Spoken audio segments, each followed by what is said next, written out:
तर नमस्कार मित्रांनो, स्वागत आहे तुमचं अजून एका व्हिडिओमध्ये. तर आपण निघालो सासनगिरी या ठिकाणी. चिल्ड्रन फॅक्टरी जरा जास्तच मागे लागली होती, फिराय चला. मग काय म्हणलं, चला जाऊया आपण फिरून येऊ.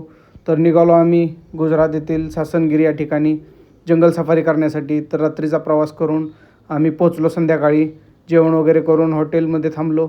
ग्रीन पार्क रिसॉर्ट सासनगीर या ठिकाणी. सकाळी उठल्यानंतर आमची चिल्ड्रन फॅक्टरी आंघोळ वगैरे करून बाहेर आली.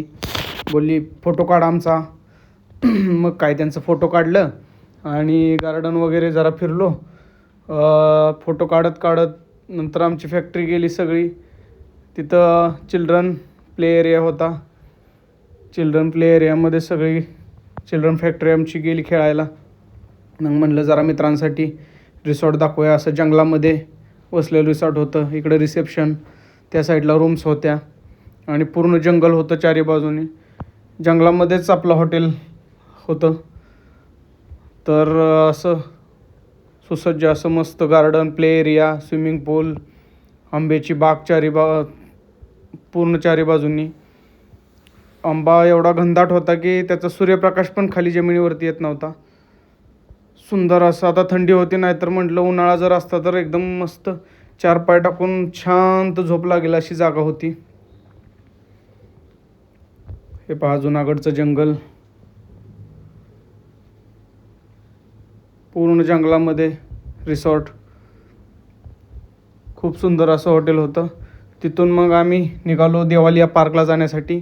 म्हटलं जंगल सफारी करूया. पहिलं म्हटलं नाश्ता करून घेऊया. नाश्ता करून घेतला मस्तपैकी.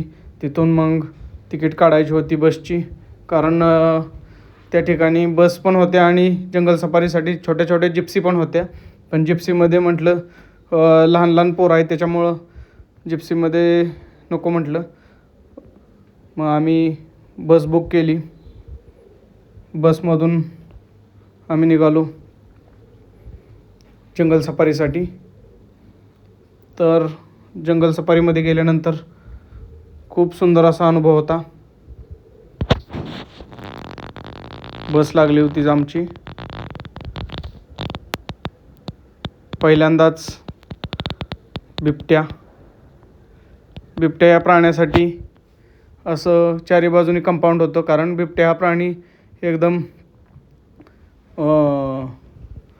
चलाक प्राणी आहे. त्याच्यामुळं तो जंगलाच्या बाहेर पण जाऊ शकतो. त्याच्यामुळं त्यासाठी असं बंदिस्त होतं.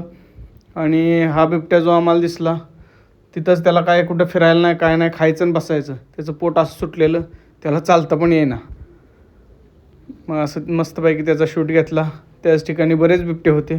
कोण झाडावरती होतं, कोण खाली होतं.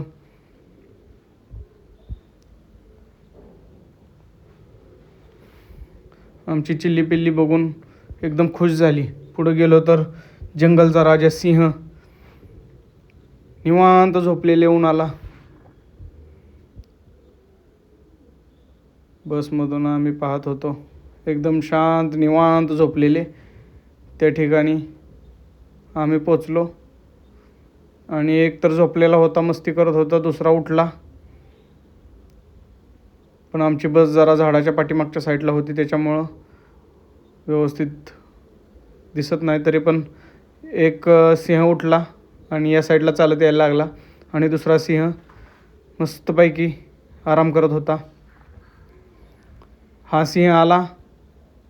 सिंह इकडं चालत आला. आमची चिल्ली पिल्ली लागली ओरडायला. आमच्या बाजूला येत होता. म्हटलं आता येतोय काय इकडं, पण चालत आला.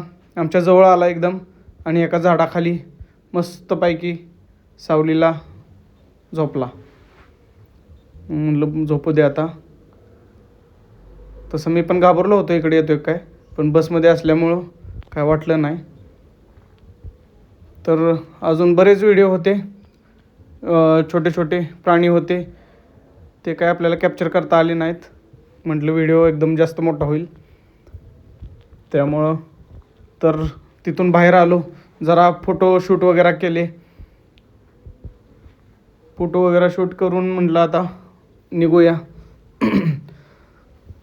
आम्हाला पुढं पण सोमनाथला जायचं होतं दर्शनासाठी.